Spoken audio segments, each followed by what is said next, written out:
YouTube channel. I'm super excited for y'all to be tuning in with me today. I do have a special guest. We're on the Little Girl Talk, so I'll let her go ahead and introduce herself. My name is Marissa. People call me Rissa. I'm 27 years old and ready for this girl talk. So, ready for what Jerica has cooked up. Well, cheers to that, right? Okay. So we're just drinking a little wine. We have our Moscato just to kind of get us relaxed and make this really, really like a normal girl talk as if we were not even recording. So that's how I want it to be, real natural and just very transparent.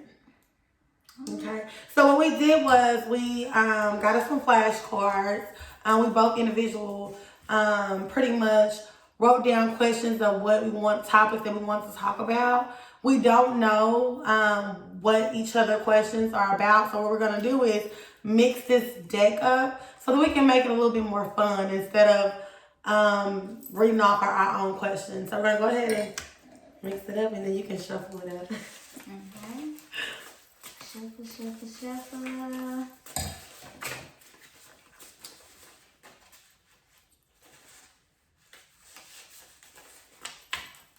Hope everybody's staying safe.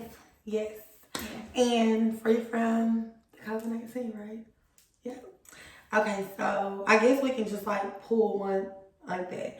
So, how do you want to do it? I guess we can both just pretty much piggyback off of whatever the question is, and then because we both probably have most likely different answers. So this first question says, "What kind of parent do you think you will be?" So do you want to go first? Okay, so I'll go first. So, what kind of parent do I think I'll be? I don't know, because you never know until you actually experience something. But I would hope to be a very understanding parent. Very, I would say, knowledgeable about, I guess, how to be a parent. But it's not a book to it, so I don't really know what type of parent I would be. But I just hope my kids will be able to understand me as a mom. I can understand them, and that I be the best mother I can be to my children. So yeah. I think for me, the best parents will be making sure my children know about having a job, being stable, providing. Education is very important. And even if you don't decide to do education, get you a job, because, you know, if you don't work, you don't eat, you know, you pretty much bumming. So that's gonna be headstrong with my kids. Like she said, there's no pamphlet for it. But what else? One thing I do not like is when little kids, I know little kids gonna be little kids, but when little kids, they just be running around people's house, like, that's not something, like, you gonna sit your butt down. You never come into somebody's house and be running all around, because some get broke, I'm not paying for it. So, I don't know, like, there's something. Yeah, we both don't have kids, and for me, I'm just not in the motherly type of mode right now. I'm just more so like focused on my bag, getting my money. Period. I'm not trying to think about no kids, but in the future, I would love to. I would hope to pray that my kids think I am a good parent. You know. So what age do you think? I see myself maybe having children in the next 3 to 4 years. Okay. So I'm 25 now, so I would say, I would start like 28, 29, but no later than 30. Mm-hmm. Okay. So the next question. So the next question is, do you have an ex who didn't know your worth and regrets he didn't? We all have exes that didn't know our worth. Well, for me, yes, I did. And I think that relationship taught me a lot. It actually made me want to find out what I was worthy of as a woman, because I didn't like the way I was treated. But I think that you set the tone to how people treat you, whether it's a relationship, a business ship, whatever it is. You set the tone to how people want to treat you and how they deal with you. So in their relationship, I was young, so I was more naive. I didn't understand what it was to understand you as a woman, self-esteem, how you carry yourself, what you allow. And I can say it had its pros and cons, but overall, Even though it wasn't the best relationship. To this day, I'm able to look back and know what I don't want in a man and understand that my dignity, my worth, and who I am as a woman come first, no matter what it is in life. I feel like I have 2 exes. Okay. Okay. And I feel like both of them, you know, they'll be in my DMs and knowing good and well I'm not gonna talk back to them. But they just knew that I was just really what they wanted, but not at the time. Right. So at the time they were young. Yeah. So I guess it made an excuse for them for that time, but now the trust is gone. So it's like whatever. Foundation is already. Yeah. So you know. Yeah. It is what it is, and I don't want. That's what I don't understand. Why do they always try to come back? Like. But I think it's spiritual. It's more so. I think sometimes it's like a test to see if you will dibble back into a situation that is beneath who you are. Not because we all are human and nobody's better than the next person, but it is levels to it. Like they say, it's levels to everything. And sometimes an individual's just not on your level, and it is what it is. It doesn't make them bad or you better. It's just that y'all not on the same page. But I don't understand why ex like to come back. Like I don't know, because I don't like none of my exes, and I'm not trying to get none of them. So I don't know why they be doing that, because they can stay over that way. Period. She don't like y'all. She don't like y'all. So don't be in her DM. Stop DMing her. Y'all in her business. Don't do that. Period. So next question. Have you ever gave a ex a taste of his own medicine? Yeah. But see, I ain't gonna tell y'all my business like that on YouTube. Not this what I did, but yes.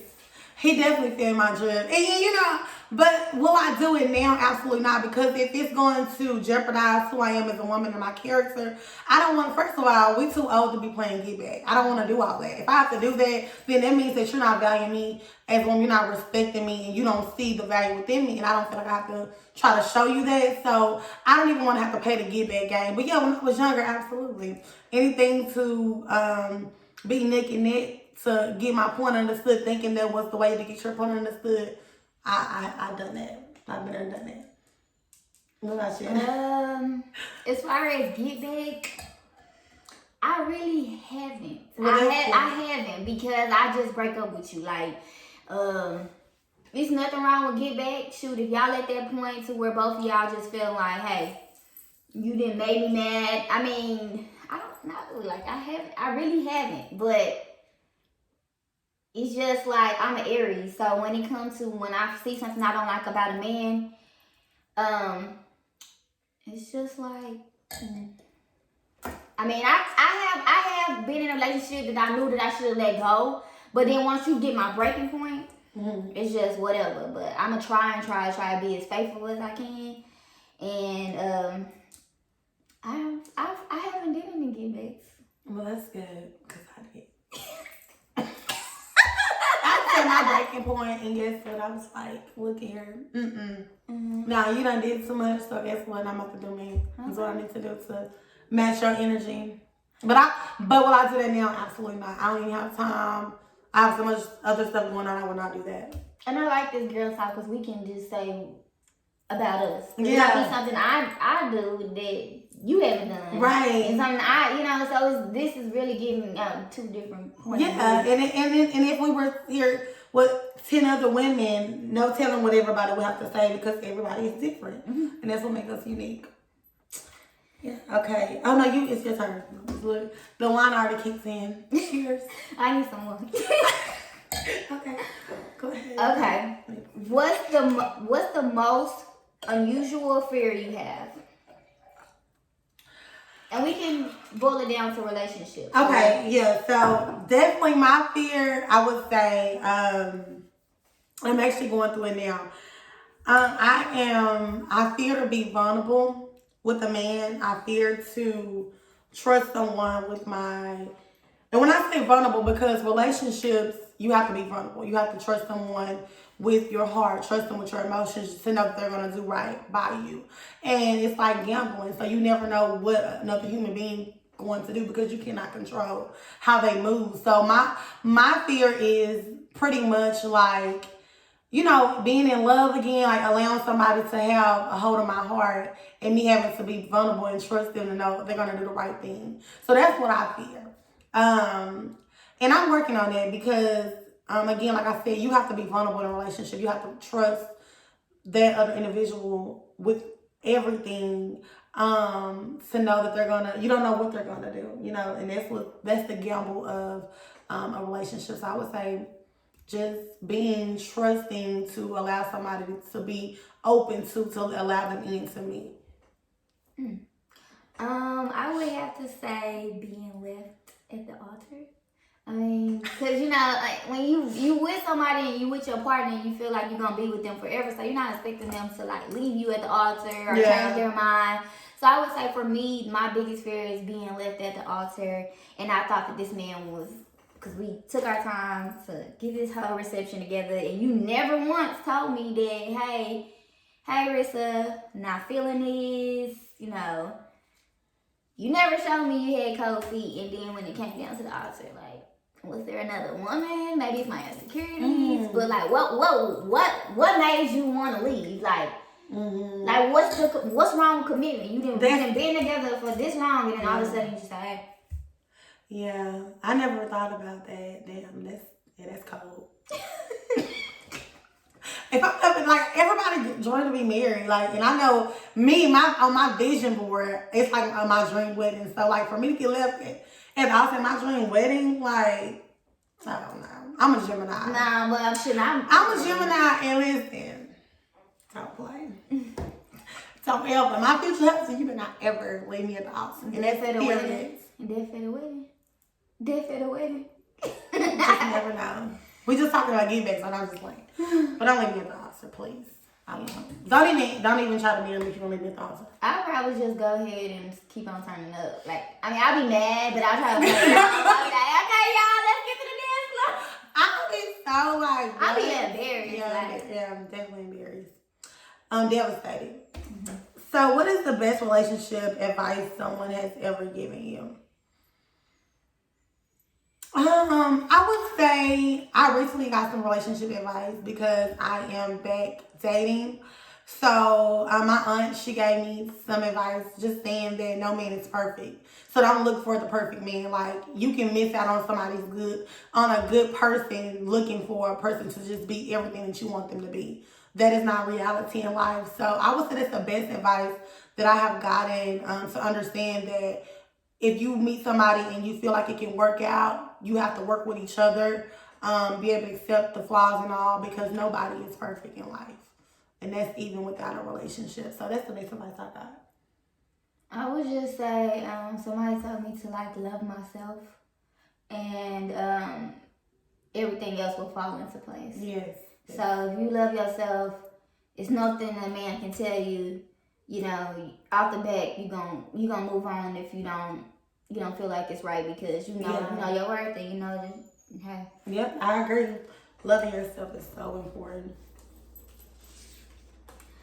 How would you know if the guy you are dating is the right one for you? I would say definitely everybody has their own standards and qualities that they look for within a partner. So I would say if you meet someone and they have those standards that you want within a man, or quality within a man, I would say that's how you would know. Also, me, I'm a person, I don't just live for what's right now. I always look ahead. Like, I always know, okay, this is where I see myself within the next 5 years. This is what I want to be doing. So I feel like everything in your life should add up to that, and especially your relationship. Relationship is so detrimental to you, because I feel like a relationship can either elevate you or it can bring you down if you're with the wrong person. So I want to make sure that the guy I'm dating, that I can match his fly and he can match my fly, and that I can put him into whatever my dreams or goals that I have within now and going forward, and that we can kind of be able to come together. I feel like that's how you would know, because everything would kind of go smooth. Y'all are kind of, even though he have his own dreams and aspirations and goals, sometimes it just be like, oh well, y'all can have something that just kind of can just go smooth, and then y'all can, draw the ship together. So definitely someone who matches my fly, and that's spiritually, emotionally, mentally, everything. Well, first of all, I would like my man to be equally yoked with me. He has to have goals. Doesn't have a goal, he doesn't have a drive. Stability is means a lot to me. I want you to be pretty much knowing what you want. I don't know, because I have had different relationships that have been, I didn't know the man was for me. I tried to build him up, play build a bear. So it's been a rocky road. I'm learning, you know what I'm saying? Don't matter what age you are, you still gonna learn. Like, you learn at 40 years old. It might take you to 40 years old, but yeah, you just gotta make your own decisions. And going to your friends with relationship advice is okay, but try to keep your relationship private. And that's another thing. Like, a lot of people want to give their own different opinions on different stuff, but they never try to judge themselves. So try to, whenever you dealing with a man and you trying to see if he's the one, don't just get your opinions, try to put it in one pot, and then take them, and you take them and you do what you want with them. Yeah, you will be able to know. Like, I feel like spiritually you'll be able to know if it's somebody that is right for you once y'all have dated and went over the humps and bumps. And if you can get wisdom for someone, I don't want people in my business, but if it's somebody like people that's close to me, like my aunt or my mom, like somebody like that, even with that, I feel like if it's a word of wisdom and it's someone that they can vouch for what they're seeing, like I can see they had a successful relationship, I wouldn't mind like seeing how they feel about the situation, but I'm gonna still do what's best for me in my situation, because we're two totally different people from getting wisdom, yeah. I mean, I don't know if I came out wrong, but getting wisdom from other people is fine. But like, let me see. I'm not saying like, okay. So like when it comes to like relationships, I would go through problems with certain individuals. Oh, okay, you said when you go through something. Okay. Yeah, and like I would just run and go and tell people, yeah. And then you know what I'm saying, when I didn't really like what they were saying, and then if I did, it's like they couldn't really tell because they're not there with me. They don't know that person. Right. You know what I'm saying? Like, all I'm telling you was the bad. Because I'm telling my homegirl, oh, he did this, did that. Yeah. So, I'm just saying, I guess when you've been in a relationship for a long time with the person. Okay, just keeping it to... Yeah, I agree. Because, then family get involved, and then they be, like, you gonna see everyone like, oh, sister did this. Then now they into, like, they don't like the dude, and then you back with him. Because relationships just trial and error. It's ups and downs. You're not gonna always see eye to eye. You know what I'm saying? But I think it's all about communication and understanding and the respect for one another that make it, the foundation pretty much solid, I would say.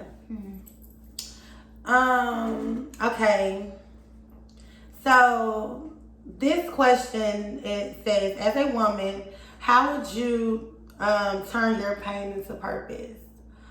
I think that's so important, and the reason why I think this is important because a lot of time pain allows you to react in a certain type of way, things that you have been through. And for me, I would say you learn from whatever the situation is. So first of all, you acknowledge what hurt you. And you look within yourself, because you can't change anybody else. So whatever hurt you or whatever situation, that you can't change that. You can only change the way you react to it. So I think that identifying whatever it is and taking the steps to just heal properly, pray. Being on prayer takes you a long way. If you have to go to a therapist to talk about it, it's very important. You want to heal, because you want to be able to heal from all the pain so that you can be able to be the best version that you can be. You know what I'm saying? And that's when you're able to attract, the good in life, whether it's relationship, job, anything. You're able to attract more positive things and energy when you're at a good place within yourself. So I think that pain is so important to heal from. So that's how I have turned a lot of my pain to purpose. Just really, truly identifying whatever it was, praying about it, allowing God to work on me, healing from me, and then moving forward, I would say how I would turn my pain into purpose. I'm 27, and I'm pretty sure that you have your cousins and somebody who's younger than you. And once I overcome and find somebody that can really genuinely help me through the pain I've gone through, I can probably eventually talk to another young individual who's going through the struggles that I went through, as far as trying to find a man, and hopefully it can shine light onto their situation. Yeah. So I think that's about it. Okay. Sounds good to me. That was my question? Yeah. Okay. What is one area in your life where you feel like something is missing? One area in my life where I feel like something is missing.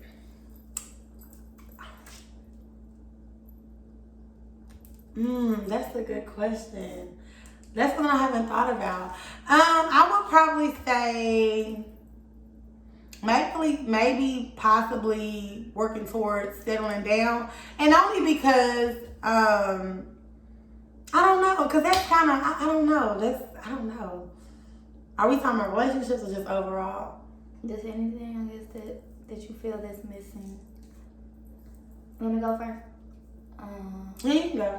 I would have to say loving myself like unconditionally, because like sometimes I feel like I do love myself. I get this boost of confidence, like, oh yeah. But to be headstrong and knowing, which everybody have their own insecurities like that. Yeah. But I don't feel like I have all the way accepted the fact that I'm that chick. Like, I'm not like anybody else. And at times I have my confidence, and then sometimes it's just like, why? And like the dude said, to love myself. Like, I wouldn't have these issues or problems, or keep going through the stuff that I go through if I love myself. You know what I'm saying? I mean, you can't help who you love. Somebody break your heart, okay, that's gonna hurt, of course, because if you didn't, then you're not human if you don't hurt. But really probably just keeping headstrong with loving myself. I just, sometimes. That's good. No, that's a good one.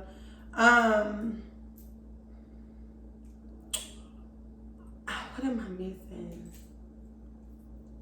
Oh my God, I don't know. I mean, it's not. It doesn't have to be a relationship. It can be like. Well, I would say, okay, something in my. Okay, so what in the area in your life where you feel like something is missing? I feel like I'm not. What's missing for me is I'm not going forward with my full potential within my career. You know what I'm saying? Within my purpose, I feel like. God has gave me a lot of things to do, even like this YouTube, and just me saying, okay, let me just sit down and actually do this podcast. And, I wanted it to be like a platform where people come and just be transparent about whatever it is to help other people. So I just think that what's missing is me not going full throttle within my businesses that I want to do. Like, really just believing in them and just not stopping, like being consistent. That's what's missing for me. Consistency within myself that's going to make me better and elevate me. And that's what I would say. Yeah, that's what I would say. So the next question is, what is self-care for you? Oh, I love this.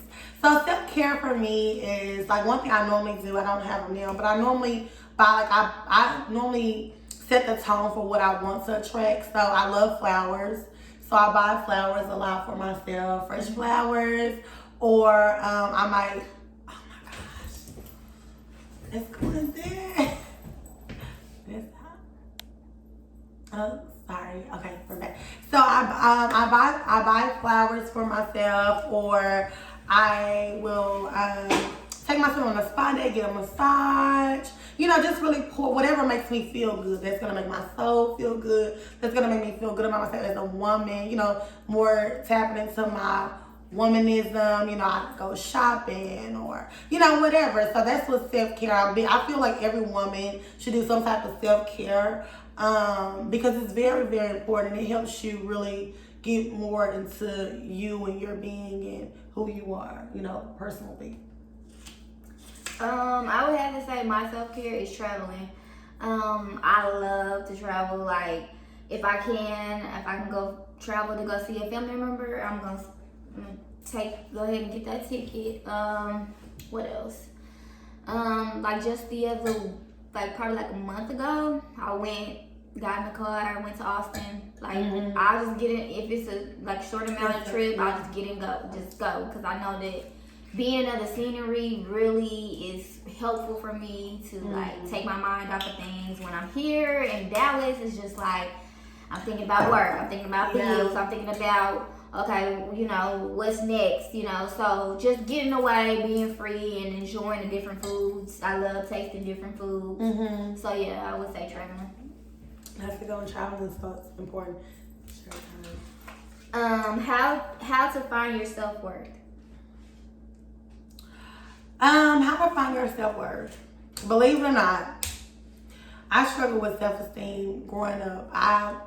People would talk about me like I was always a pretty girl. I had a natural beauty. This is before I got into makeup. I just was naturally pretty, but I didn't see that. It took me a very long time to, just really love me.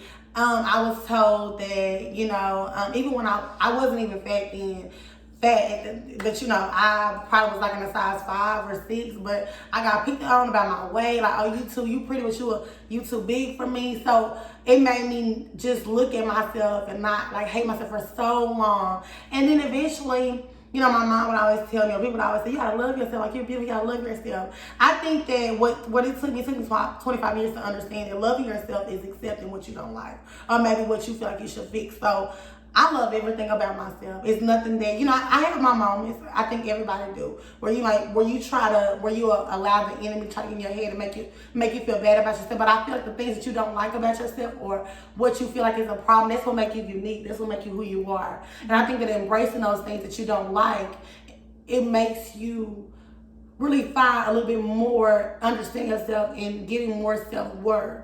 So what I did was found things that I like about myself, whether it's my personality or, I'm a joker. I like to have, whatever it was that I feel like compliment me, that's what I started to embrace more. And then it made me love the things that I probably didn't so like about myself. If I wanted to work on my weight or whatever it was that I wanted to work on, I'm going to love myself through the process and work what I have. And, then work towards whatever it is, because what I did learn is it's beyond beauty, which is my brand. It's beyond what you look like. This is just a start. It's who you are within. That's what people connect to. You can be beautiful with a beautiful face, nice body, but if you don't know who you are in the core within, it doesn't stand. What does it stand? It don't stand on anything. So that's what I was able to do, was really find out who I was within, and I'm still finding out things each and every day. That's a good one. I would have to say, a friend of mine's mom gave me a devotional, and it has really helped me out a lot. So I don't know exactly where she got it from, but it's like a devotional. I'm spiritual, so it has a lot of scriptures in there. And it's the best one to get is a woman's devotional. Like, they have regular devotionals, everybody, but as a woman, we need a women devotional, because women go through so much and people don't understand that. So, and with the world, the world can be mean. The people say what they want to say. I used to hear like she was saying about confidence, like, oh, you so skinny, do you eat? Stuff like that. Or it's just people don't understand. Like you're trying to be nice and okay, she's small and stuff like that, but really, it's really not that. Yeah. It's not really. People gonna always have something to say. They gonna always have something to say. So long as when you look in the mirror, you like what you look like. When you love you can listen. When you love you might not. People are like, what? No, listen, they gonna love it. If you love it, everybody gonna love it. Because it's about it starts from within. It's the energy that comes behind it. So people also have something to say. You can be the most perfect, beautifulest girl, whatever. They're gonna say something about you to try to tear you down. So you just gotta love you and be unapologetic about it. Yep. That devotional really helps. Like, Yeah. it just gives you strength. Like if you down, Mm-hmm. if you down, Right, work related, you know, Mm-hmm. somebody at work got on your nerves, Yeah. boss, you know, just pick up the devotional, and it doesn't matter. Every single page that you read does not matter if you think it's going to be about it's always about what you were going through every single time. I have a Jesus calling, and you're right. It's not but that's the devote that helps. Like reading books, writing. I'm a writer. You know, I like to see things. I put things like I'll show you guys one day, but like I got a calendar and I get sticky notes and write everything that be kind, forgive, like whatever I want to work on. That's what I do. That's how you work on yourself. You love yourself. Keep speaking it. Daily affirmations that you can get them on YouTube. Do a 21-day challenge where you do a daily affirmation where you speak positive things into yourself. It helps you more understanding yourself and just loving yourself and accepting whatever it is. And there's nothing wrong with trying to fix things that maybe that you want to be a better version. But even in the process, you still have to love yourself at that time because everything starts in the core within. Right. So it's very important to fix that first. It says, do you feel like the man should provide or should it be 50-50 in a relationship? So listen. I know this is a touchy topic, but for me, I want to be with a man. I'm independent, he's independent, but I want to be with a man. I'm very biblical, so I feel like a man should provide. I don't think a man should ever want to be 50-50 with a woman. Like, why would you want to be equal to a woman because you're a man? You know what I'm saying? So that's my opinion. Now, I'm not saying that he got to do everything. Like, he's not, we can balance things out, but I feel like the main bills, like, mortgage and, you know what I'm saying, what keeps the house afloat and that's comfortable, I feel like the man should pay that and not up for discussion. He should give you the option. Say, well, baby, you know what? Let me help you. Let me give you this on the mortgage or whatever the case may be. I don't think that he should feel that you should go 50-50. But that's my opinion. So, that's how I feel. I feel the same way. Like, my daddy, he's always been a provider. So, it was always, he was taking care of the household. So I would say, yeah, a man should be a provider. If a man is making you provide more, then you might want to reconsider because... You might want to... it's okay to help him out. He's probably in a struggle for a little bit, but yeah. Once it gets old, it's going to get old mentally, and then it's going to... Like, if you look up probably like the highest rate of divorce or the highest rate of, relationships and why they have downfalls is financial. And that sucks, but money is... Yeah, because, why would you... I don't know, why would a man want a woman to hold majority of the weight and eat? The man is always supposed to be... Yeah, like, that is like... Yeah. I don't know. To me, that's not even up for discussion, but it's definitely a great question because a lot of men feel that it should be a 50-50. They feel like, oh, well, what are you bringing to the table? Yeah, I think as a woman, you should be able to hold your own weight by yourself as single, and you shouldn't expect a man or a situation, somebody to do something for you that you can't do for yourself. You always set the tone.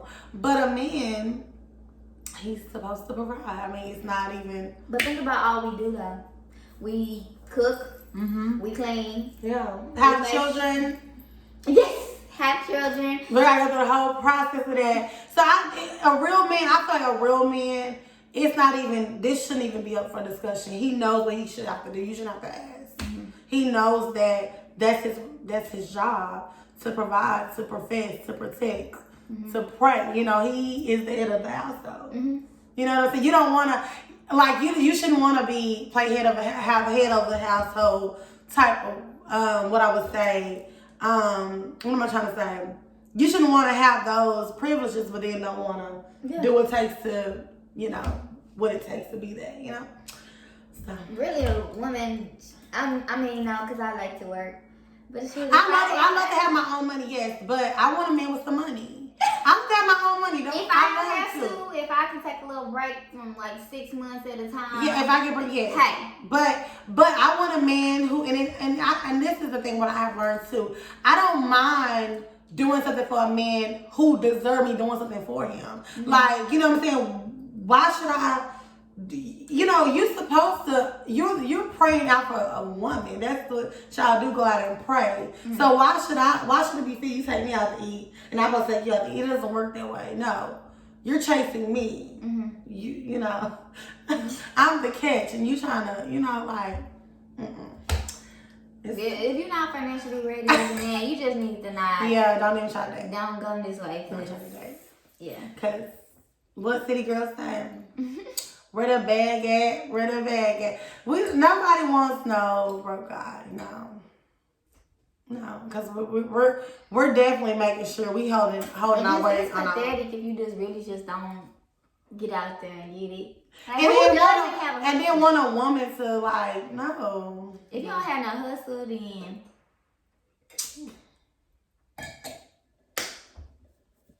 That's that. So this was great. I loved it. thank you for inviting me. Yes, thank you for coming. Cheers. So thank you guys for tuning in. Don't forget to like, subscribe, and comment. I will be back soon, and let us know how did y'all like this girl talk. All right, bye. Have a good night.